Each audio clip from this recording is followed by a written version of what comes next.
Welcome to MarineLearn, practical knowledge and training for maritime professionals. Hit the bell button, subscribe, and like the video so we keep bringing valuable content to you. Marine electrical systems must operate reliably under constant vibration and high humidity.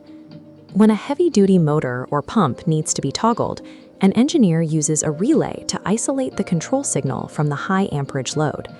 This separation allows a low-voltage switch at the helm to safely control a high-voltage system in the engine room.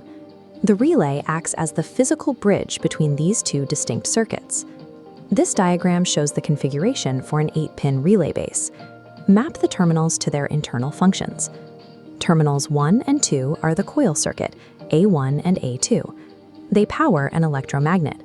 Current between them creates a magnetic field, moving the switch.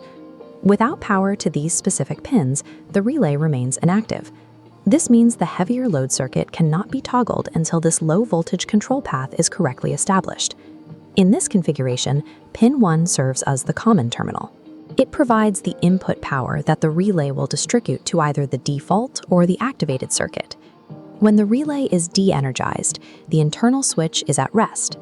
In this state, current flows directly from the input at pin 1 through to the output at pin 4. This direct connection is known as the normally closed contact. It is the default path for current when the coil is not receiving power. Simultaneously, there is a path leading from pin 1 toward pin 8. While the relay is at rest, this path is physically broken and no current can pass through it. This is the normally open contact. It serves as the standby circuit, waiting for the coil to activate and pull the switch into position. Once the coil is energized, the magnetic pole instantly breaks the connection between pin 1 and pin 4. Power to the default system is cut off immediately. The switch then completes the circuit to pin 8. This redirects the current from the input to the normally open terminal, powering the secondary system. This mechanical transition, severing one connection before making the next, allows a small control signal to safely redirect high amperage power between two different loads. Consider what happens if the control circuit fails and the coil loses power. If the electromagnet shuts off, where does the current at pin 1 go? The internal spring pulls the switch back to its resting state. The circuit between 1 and 8 opens, and the current immediately returns to the normally closed path at pin 4. Pins 9 and 12 are unused in this configuration. To summarize, pins 1 and 2 power the coil, 1 and 4 are normally closed, and 1 and 8 are normally open.